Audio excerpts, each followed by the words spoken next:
Il-Viċi Kap tal-Partit Nazzjonalista Mario De Marco iddefenda x-xogħol li jagħmel għal DB Group u reġa' giddeb lil-kap tiegħu Simon Busuttil u ma qagħdx lura milli jgħaddi battuti politiċi saħansitra fil-konfront ta' uffiċjali oħra tal-Partit Nazzjonalista.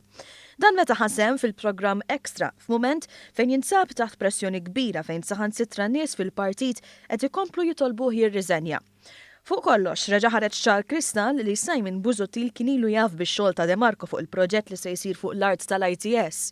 Xogħol li beda jkun deskritt bħala konflitt ta' interess wara li ħarġet l-inkjesta ta' Capital One fejn issemma l-Viċi Kap ieħor Beppe Fenekadami.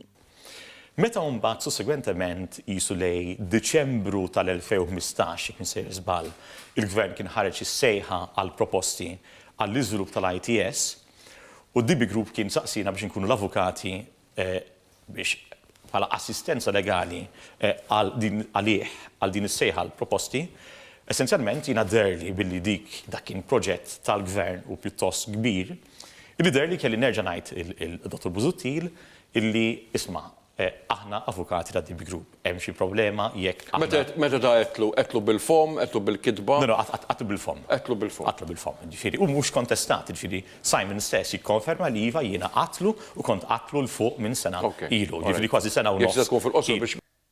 Mario De Marco reġa' insista li ma kienx Simon Busuttil li talbu jażel, anke jekk Simon Busuttil qal ċar li kienu li taħ għażla. Trid it-tweġiba? Il-mument illi aħna iddeċidejna li mmorru għand l-Awditur Ġenerali, ovvjament Mario De Marco jiena tlabtu illi jiddeċiedi.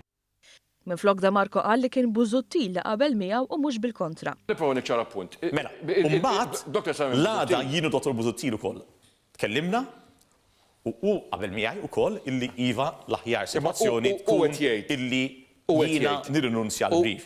Il-ħadd filgħodu fil-fatt skużani, u qed jgħid li hu talbek biex tażel, kważi id-dikjarazzjoni tiegħu kienet waħda jew vi jew va. Sejfer, jienu Simon tkellimna u wasalna għal deċiżjoni flimkien abbażi tal-offerta li jiena stess kont għamiltlu il-ġurnata ta' qabel.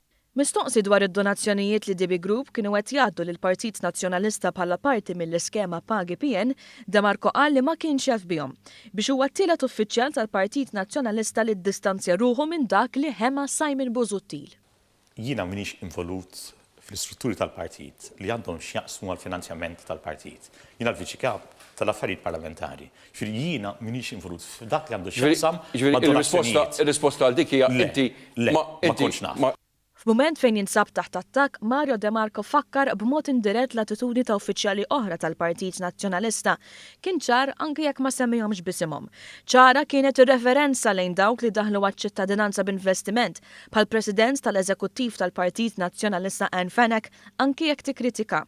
Jiena il-passaporti jiena id-dita tiegħi għaliex huma ixu kontroversjali li aħna bħala partit ħadna stand warahom.